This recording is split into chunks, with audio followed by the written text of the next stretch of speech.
Hello. Oh, it zoomed in again. I don't know why it does that.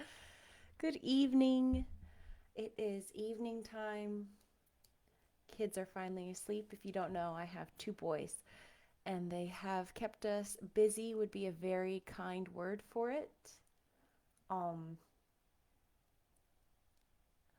in Korea they say 머리 아파요, which means my head hurts. And while that can be physical, they say it when they're stressed. Oh, 머리 아파. Like, oh, that hurts my head. Um, that was today. I don't know about you, but having those kinds of days is normal. And today was just one of those days, darn it. That's okay. I feel like it makes the other days that are not that so much better. And that's okay. Okay. Guys, the drama. We are on chapter 36. Jane has just had this moment where she was talking to Sinjin, and he had proposed to her, not just proposed to her, but said, I don't love you, but I want you to be my wife, a missionary's wife. And um, she didn't feel right about it. She didn't feel good. He put all this religious pressure on her. And then she suddenly had this kind of like moment where she heard a voice and it was calling out her name. And she tried to figure out where it was coming from or who, or she said not even just where it was coming from, but like if it was even earthly. And then she said she went upstairs and prayed, and then she received some kind of answer. And that's where we left off. Like that's pretty intense there. I'm trying to get these halo rings out of my eyes thanks to my glasses. But if I turn it, how about that? I'll just be a little dimmer today. That's okay. All right. Chapter 36. The daylight came. I rose at dawn. I busied myself for an hour or two with arranging my things in my chamber, drawers and wardrobe in the order wherein I should wish to leave them during a brief absence. Meantime, I had St. John quit his room. He stopped at my door. I feared he would knock. No, but a slip of paper was passed under the door. I took it up. It bore these words: You left me too suddenly last night. Had you stayed but a little longer, you would have laid your hand on the Christian's cross and the angel's crown. I shall expect your clear decision when I return this day fortnight. Meantime, watch and pray that you enter not into temptation. The spirit, I trust, is willing, but the flesh, I see, is weak.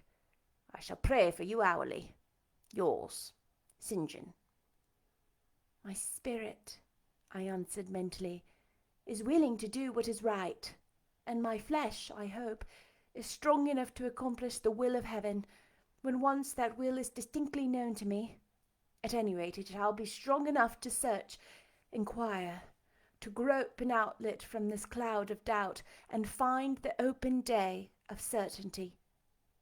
It was the 1st of June, yet the morning was overcast and chilly. Rain beat fast on my casement. I heard the front door open and St. John pass out. Looking through the window, I saw him traverse the garden. He took the way over the misty moors in the direction of Whitcross, where he would meet the coach. In a few more hours I shall succeed you in that track, cousin, thought I. I too have a coach to meet at Whitcross. I too have some to seek and ask after in England before I depart for ever. I wanted yet 2 hours of breakfast time. I filled the interval in walking softly about my room and pondering the visitation which had given my plans their present bent. I recalled that inward sensation I had experienced, for I could recall it, with all its unspeakable strangeness. I recalled the voice I had heard. Again I questioned whence it came, as vainly as before. It seemed in me, not in the external world. I asked, was it a mere nervous impression, a delusion? I could not conceive or believe. It was more like an inspiration. The wondrous shock of feeling had come like the earthquake which shook the foundations of Paul and Silas' prison. It had opened the doors of the soul cell and loosed its bands. It had wakened it out of its sleep, whence it sprang trembling, listening, aghast. Then vibrated thrice a cry in my startled ear, and in the quaking of my heart and through my spirit, which neither feared nor shook, but exulted as if in joy over the success of one effort it had been privileged to make, independent of the cumbrous body. "Ere many days," I said, as I terminated my musings, "I will know something of him whose voice seemed last night to summon me. Letters have proved no avail. Personal inquiry shall replace them." At breakfast I announced to Diana and Mary that I was going on a journey, and should be absent at least 4 days. "Alone, Jane?" they asked. "Yes, it was to see or hear news of a friend about whom I had for some time been uneasy." They might have said, as I have no doubt they thought, that they had believed to be without any friends save them, for indeed I had said so, but with their true natural delicacy they abstained from comment, except that Diana asked if I was sure I was well enough to travel. I looked very pale, she observed. I replied that nothing ailed me, save anxiety of mind, which I hoped soon to alleviate. It was easy to make my further arrangements, for I was troubled with no inquiries, no surmises. Having once explained to them that I could not now be explicit about my plans, they kindly and wisely acquiesced in the silence which I pursued with them, according to me the privilege of free action I should under similar circumstances have accorded them. I left Moor House at 3 p.m, and soon after 4 I stood at the foot of the sign-post of Whitcross, waiting the arrival of the coach which was to take me a distant Thornfield. Amidst the silence of those solitary roads and desert hills, I heard it approach from a great distance. It was the same vehicle whence, a year ago, I had alighted one summer evening on this very spot. How desolate, and hopeless, and objectless! It stopped as I beckoned. I entered, not now obliged to part with my whole fortune as the price of its accommodation. Once more on the road to Thornfield, it felt like the messenger pigeon flying home. It was a journey of 36 hours. I had set out from Whitcross on a Tuesday afternoon, and early on the succeeding Thursday morning the coach stopped to water the horses at a wayside inn, situated in the midst of scenery whose green hedges and large fields and low pastoral hills, how mild of feature and verdant of hue compared with the stern North Midland moors of Morton, met my eye like the lineaments of a once familiar face. Yes, I knew the character of this landscape. I was sure we were near my bourne. "How far is Thornfield Hall from there?" I asked the ostler. "Just 2 miles, ma'am, across the fields." My journey is closed, I thought to myself. I got out of the coach, gave a box I had into the ostler's charge, to be kept till I called for it, paid my fare, satisfied the coachman, and was going. The brightening day gleamed on the side of the inn. I read in gilt letters, "Rochester Arms." My heart leapt up. I was already on my master's very lands. It fell again.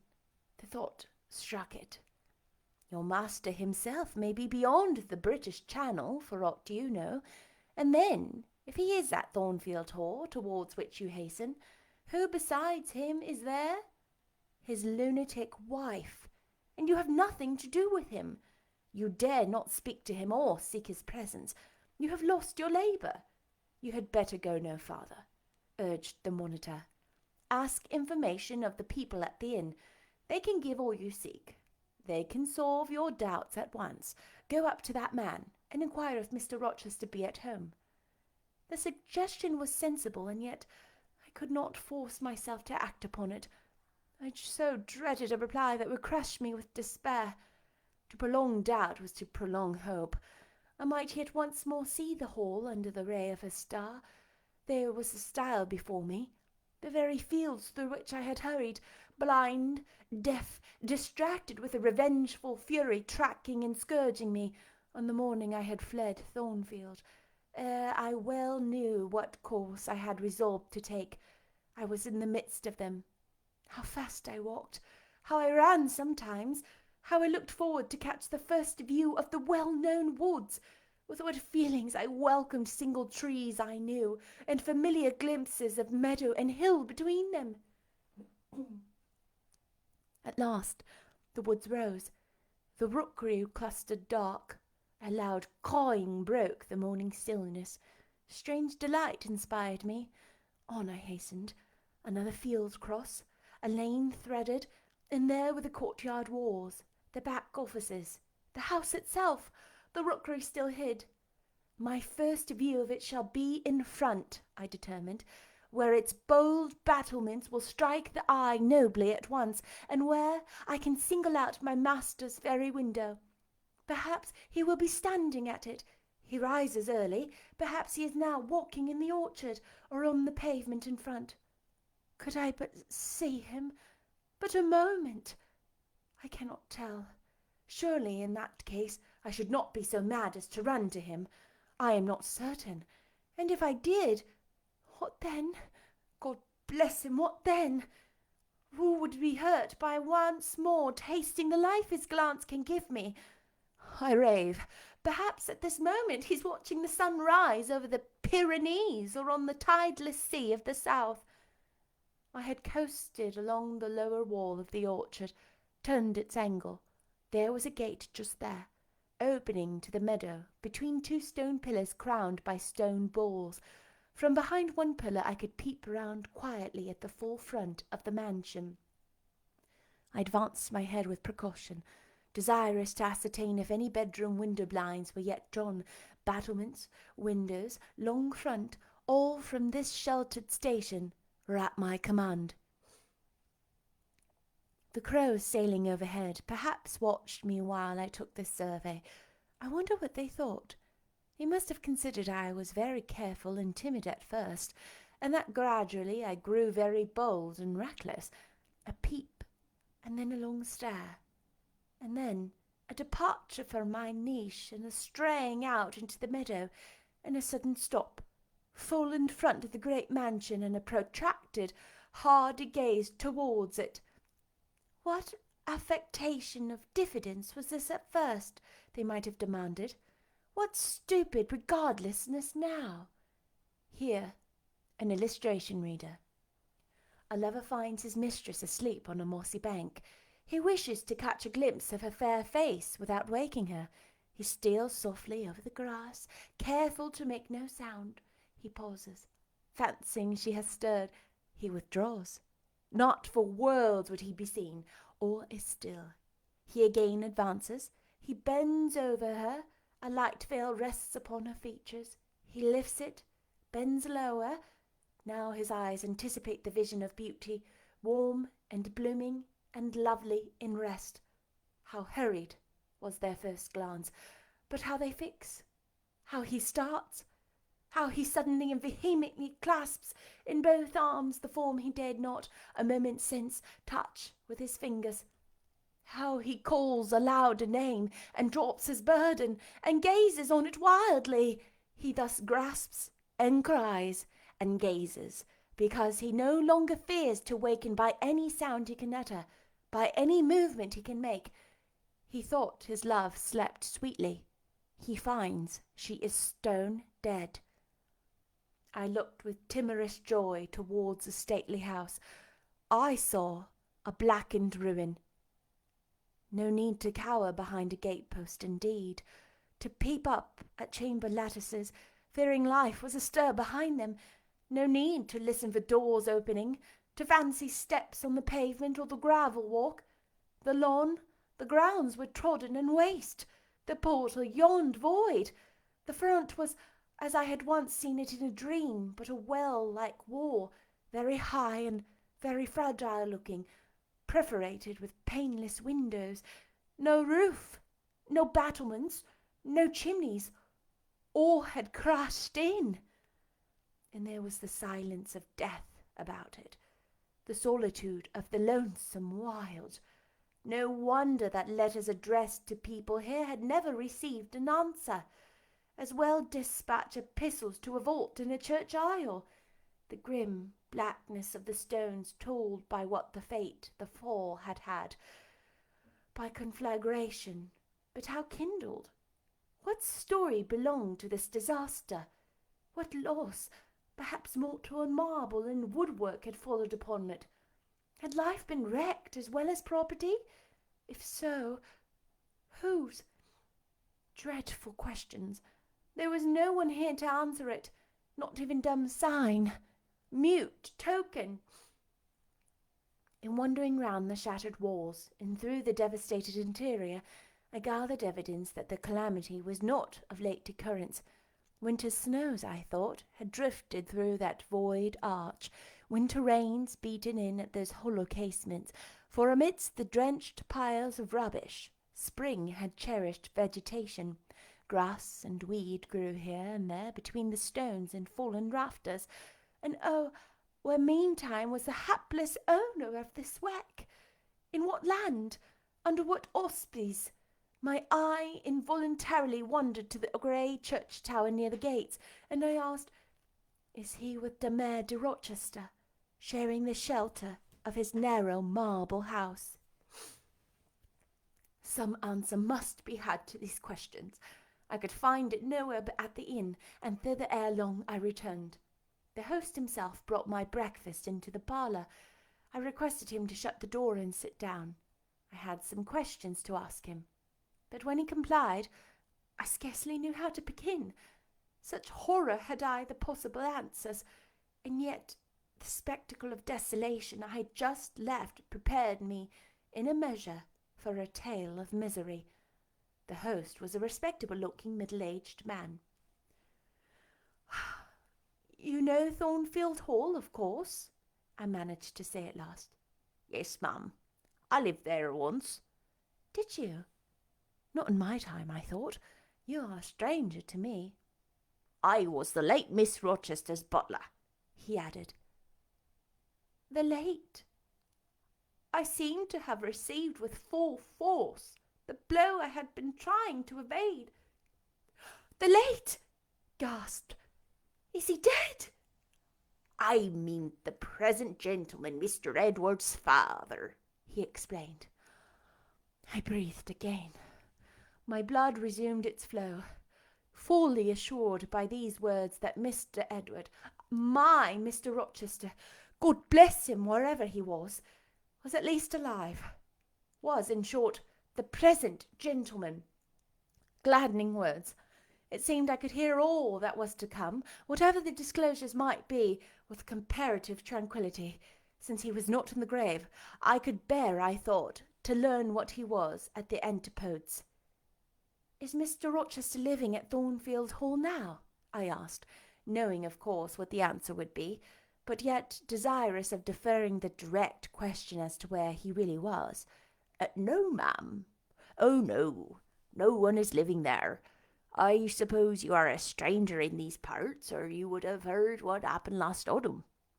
Thornfield Hall is quite a ruin. It was burnt down just about harvest time. A dreadful calamity.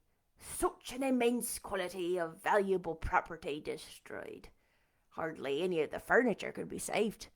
The fire broke out at dead of night, and before the engines arrived from Millcote, the building was one mass of flame. It was a terrible spectacle. I witnessed it myself." "At dead of night?" I muttered. Yes, that was ever the hour of fatality at Thornfield. "Was it known how it originated?" I demanded. "They guessed, ma'am. They guessed indeed. I should say it was ascertained beyond a doubt. You are not perhaps aware," he continued, edging his chair a little nearer the table and speaking low, "that there was a lady, a lunatic, kept in the house." "I have heard something of it." "She was kept in very close confinement, ma'am. People, even for some years, was not absolutely certain of her existence. No one saw her. They only knew by rumour that such a person was at the Hall, and what or who she was it was difficult to conjecture. They say Mr. Edward had brought her from abroad, and some believe she had been his mistress. but a queer thing happened a year since. A very queer thing." I feared now to hear my own story. I endeavoured to recall him to this main fact. "And this lady?" "This lady, ma'am," he answered, "turned out to be Mr. Rochester's wife. The discovery was brought about in the strangest way. There was a young lady, a governess at the Hole, that Mr. Rochester fell in—" "But the fire," I suggested. "I'm coming to that, ma'am. That Mr. Edward fell in love with. The servants say they never saw anybody so much in love as he was. He was after her continually. They used to watch him. Servants will, you know, mum. And he set store on her past everything. For all nobody but him thought her so very handsome. She was a little small thing, they say, almost like a child. I never saw her myself, but I've heard Leah, the housemaid, tell of her. Leah liked her well enough. Mr. Rochester was about 40, and this governess not 20, and you see, when gentlemen of this age fall in love with girls, they are often like as if they were bewitched. Well, he would marry her." "You shall tell me this part of the story another time," I said, "but now I have a particular reason for wishing to hear all about the fire. Was it suspected that this lunatic, Mrs. Rochester, had any hand in it?" "You've hit it, ma'am. It's quite certain that it was her, and nobody but her, that it set going. She had a woman to take care of her called Mrs. Poole, an able woman in her line and very trustworthy, but for one fault, a fault common to a deal of them nurses and matrons. She kept a private bottle of gin by her, and now and then took a drop over much. It is excusable, for she had a hard life of it, but still it was dangerous, for when Mrs. Poole was fast asleep after the gin and water, the mad lady, who was as cunning as a witch, would take the keys out of her pocket, let herself out of her chamber and go roaming about the house, doing any wild mischief that came into her head. They say she had nearly burnt her husband in his bed once, but I don't know about that. However, on this night she set fire first to the hangings of the room next to her own, and then she got down on a lower story and made her way to the chamber that had been the governess's. She was like as if she knew somehow how matters had gone down and had a spite in her, and she kindled the bed there. But there was nobody sleeping in it, fortunately. The governess had run away 2 months before, and over Mr. Rochester sought her as if she had been the most precious thing he had in the world. He never could hear a word of her. And he grew savage, quite savage in his disappointment. He never was a wild man, but he got dangerous after he lost her. He would be alone, too. He sent Mrs. Fairfax, the housekeeper, away to her friends at a distance, but he did it handsomely, for he settled an annuity on her for life, and she deserved it. She was a very good woman. Miss Adele, the ward he had, was put to school. He broke off acquaintance with all the gentry. He shut himself up, like a hermit, at the Hall." "What? Did he not leave England?" "Leave England? Bless you, no. He would not cross the door-stones of the house except at night, when he walked just like a ghost about the grounds in the orchard, as if he had lost his senses, which it is my opinion he had. For a more spirited, bolder, keener gentleman than he was before that midge of a governess crossed him, you never saw. He was not a man given to wine or cards or racing, as some are, and he was not so very handsome, but he had a courage and a will of his own, if ever man had, ma'am. I knew him from a boy, you see, and for my part, I often wished that Miss Eyre had been sunk in the sea before she came to Thornfield Hall." "Then Mr. Rochester was at home when the fire broke out?" "Yes, indeed he was. He went up to the attics when all was burning above and below, and got the servants out of their beds and helped them down himself, and went back to get his mad wife out of her cell.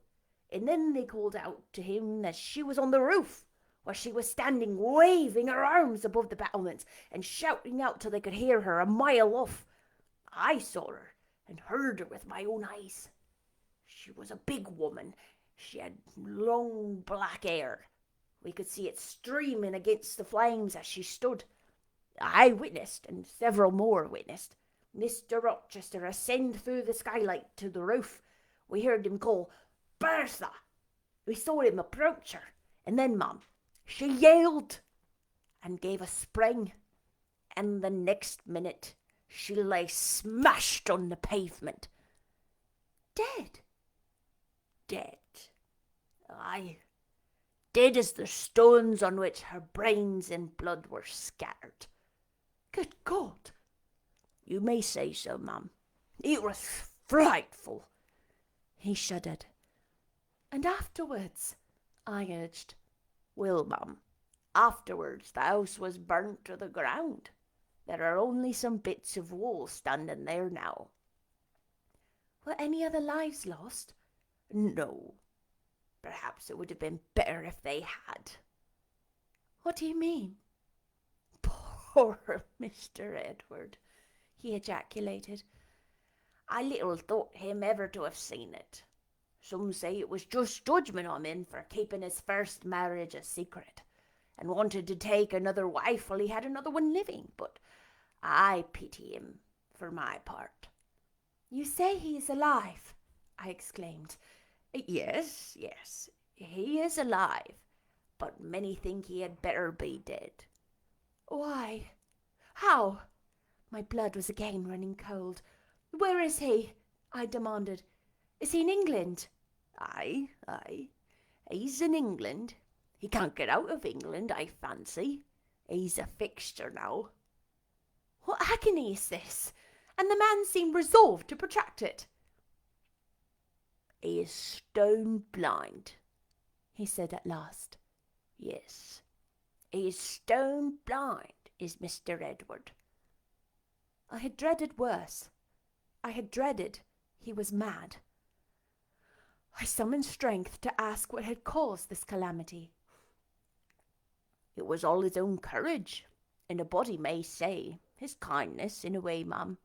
He wouldn't leave the house till every one else was out before him, and as he came down the great staircase at last, after Mrs. Rochester had flung herself from the battlements, there was a great crash, and all fell. He was taken out from under the ruins alive, but sadly hurt. A beam had fallen in such a way as to protect him partly, but one eye was knocked out, and one hand so crushed that Mr. Carter, the surgeon, had to amputate it directly. The other eye inflamed. He lost the sight of that also. He is now helpless indeed, blind, and a cripple. Where is he? Where does he live now? At Ferndale, a manor house on a farm he has, about 30 miles off. Quite a desolate spot. Who is with him? Old John and his wife. He would have none else. He is quite broken down, they say. Have you any sort of conveyance? We have a chaise, Mum. A very handsome chaise. Let it be got ready instantly, and if your postboy can drive me to Ferndale before dark this day, I'll pay both you and him twice the hire you usually demand. Y'all, that's the end of chapter 36. What? So, he's alive. Bertha is dead. What's going to happen next? Y'all, this next chapter, I need to practice a lot for it because I really want to nail it. How would you feel if you were Jane right now? What about Edward? What about poor Edward? He loses Jane in this crazy marriage. Oh, hold on, let's back up. His father and his brother conspire to get him married for money, so his older brother can keep all of their wealth in one person. He gets married to a mad woman who he struggles to love because she's abusive and insane. he finally finds someone he can finally love, and then she's departs from him because she finds out about the other wife. Then she disappears. After she disappears and he can't find her anywhere, his wife kills herself, and he loses his home. Is this guy experiencing a 2020 year or 2020? Edward Fairfax Rochester, I feel for you. Oh, that's chapter 36 of 38 chapters. Chapter 37 is coming up so soon. I hope it's really soon. And I think you're going to love it. That's all I'm going to say. I'll see you next time. Bye.